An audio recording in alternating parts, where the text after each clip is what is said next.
がここにいるうちの本物のスクールスポーツのために行こうぜベイビーバンとの国は気をつけて、現実になることがありますからね。Alright, so really interesting stuff as we continue the build-up, the very short build-up to Inoue versus Kim. Yijun Kim is the replacement opponent for Sam Gilman. For those of you who don't know, the South Korean super bantamweight contender. And he's not really given much of a chance by anybody. And I'll be the first one to say, I'm not giving him much of a chance because I went ahead and I watched him fight, and I just didn't see a fighter that I think could beat the monster. But you know what?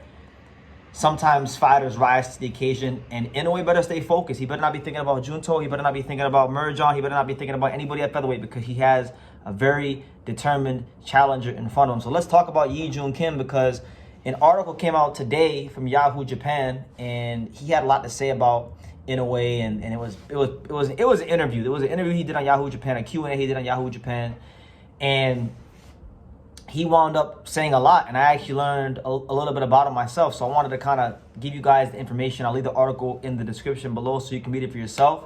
But here's the conclusions I came to in reading what he said. So one of the main things that Yijun Kim said, because in his career thus far, he's fought seven Japanese fighters in his 20+ professional fights, and he's 7-0 against Japanese fighters. And he said, quite simply, and I quote, "It was always the easiest for me to face Japanese fighters, Filipino fighters, and fighters from Southeast Asian countries. They seemed more normal. I always enjoyed fighting against Japanese fighters because it's easier to win. I know the characteristics of Japanese fighters very well, and they have basic techniques that are unique to them. I can often break those down, so it was actually easy.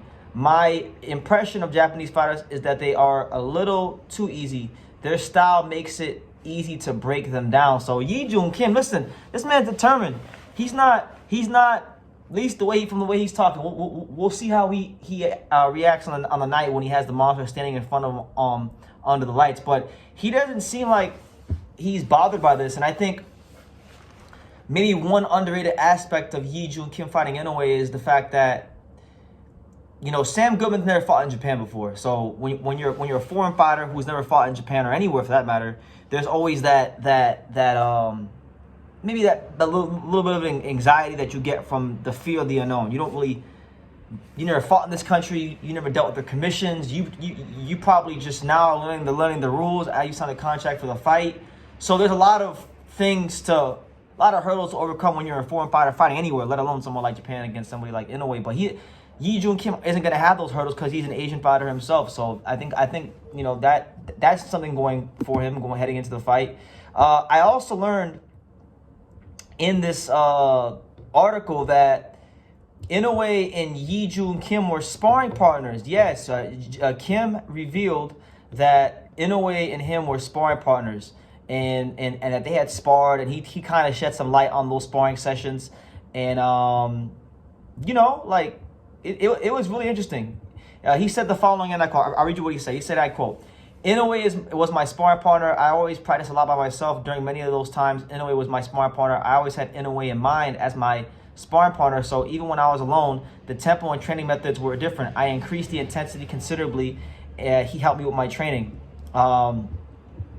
He also said he never thought that he'd be fighting Inoue, but he's very happy for the opportunity, and he feels like him and Inoue are actually very similar. He thinks that they have similarities in terms of like their mindset and their personalities. So I found the article really intriguing. What else did he say? Yeah, and he feels like he's gonna knock him out. So look, man, Yijun Kim said it like this: Japanese fighters are easy to dissect. He's not worried about Inoue and what he's bringing to the table. He kind of feels like, you know what? He sparred Inoue. He knows what it takes, and he's already been training with Inoue in his head from the times they've been sparring. So he feels like he's not really walking in there into anything too crazy. So look, I wish him the best. He deserves a lot of respect, a lot of credit for taking this fight on short notice. You know, and even if he was notified, because he said in the article that he was notified 1 month in advance, still to fight Inoue even on 1 month for a 4-week camp is still a short notice. So he does deserve respect for agreeing to this, and he really has nothing to lose because I'm not expecting anything of him. Nobody's expecting anything of him. He's just supposed to be like a bug on the windshield in the freight train in the 18-wheel truck that is Naoya Inoue. So if he goes in there and even just puts on a competitive fight or a spirited effort, his stock's gonna go up. And you know, no male Korean fighter has won a world title in 15 years. You know, it's been a long time since they had anything. So it's gonna be really intriguing to see how he goes ahead and handles all this. You know, so on one hand, I'm happy for him. He seems like really prepared for this, and you know, he can punch a little bit. I just think defensively, his defense ain't really the tightest. So I think that's where he's gonna wind up getting beat. But if he's improved and if he can elevate his game on the night, then it could be a good fight. And who knows? You know, crazier things that have happened in boxing. Remember, you know, they're going to be fighting in Tokyo. Tokyo was the same city where Buster Douglas got knocked out by Mike Tyson, or Mike Tyson got knocked out by Buster Douglas. So you never know what's around the corner in boxing, and Inoue has to be focused. He can't overlook this guy.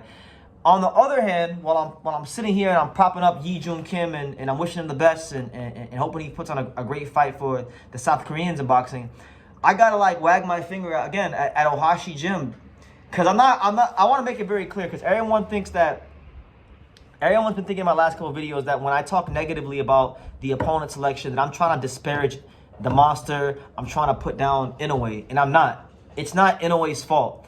Inoue's job is to train. Inoue's job is to get ready for fights. Inoue's job is to game plan for whoever he's told to fight, right? He doesn't really have control over who Mr. Honda and Ohashi and Bob Arum and together decide to pick as an opponent, all right? But I think Ohashi Gym has left Inoue out to dry in a sense. I mean, it's good that he's fighting, and I think the worst thing would be not fighting, but I think that they should have secured a better replacement opponent for him. And now that I've learned that Yijun Kim was Inoue's sparring partner, it all makes sense now. They picked him as a backup opponent because in the event that Goodman pulled out, which they probably thought was going to happen, that Inoue would get to fight somebody that was already familiar, that he already knew. And to me, that's just kind of lame, to be honest with you. That's kind of lame. And I think that just being objective here, Ohashi Promotions has plenty of resources. They have plenty of money. They have plenty of capital to go pay. Maybe you can't get none of the guys in the top 5. That's fine. I understand that. But I'm sure there was better guys available than Yijun Kim. And that's my gripe with Ohashi Promotions. So look, it is what it is. As they say, the show must go on, and God is the best of planners. So God wanted it this way. That's why Inoue's fighting Yijun Kim, and God willing, we get a good fight. But yeah, man, Yijun Kim. Listen, a South Korean a South Korean man has not won a world title in 15 years. He don't care about none of that. He said that Japanese fighters are the easiest are very easy to dissect. He's 7-0. He don't got no problems going 8-0. He's not worried about Inoue. He sparred him. He's been in his mind mentally preparing for this moment for a long time. So Yijun Kim, right now, as far as I'm concerned, you're in the casino and you're playing with house money. You got everything to gain and you got nothing to lose. So go out there, fight your heart out, and let the chips fall they may. Let the chips fall they may. And you know, if he wins, listen, if Yijun Kim somehow pulls it off, he's gonna be like the Rocky of South Korea. I mean, oh my God, overnight South Korean boxing will have its first star of the 21st century, because I mean, Injun Chi was a really good fighter, and he was entertaining in that Eric Morales fight, but he wasn't really a star, you know, outside of maybe like South Korea. He beats Inoue, he's a legend overnight. You know, it's one of those things. Anybody, whoever beats Inoue in boxing is going to become a legend overnight, whether it's Yijun Kim, Angelo Leo, Junto Nakatani, whoever it is, you know, will be a legend overnight, because that's how great of a fighter Inoue is. But yeah, that's my thoughts on what he had to say. What do you guys make of all this? What do you guys make of all this? Leave your comments down below. Please take the time to subscribe, because I do appreciate you guys' feedback and those kind of things, that they're always fun to read. And like I always say in every single one of these videos, you can love me or you can hate me, but I'm just a kid from Daniel. So until next time, take care, guys.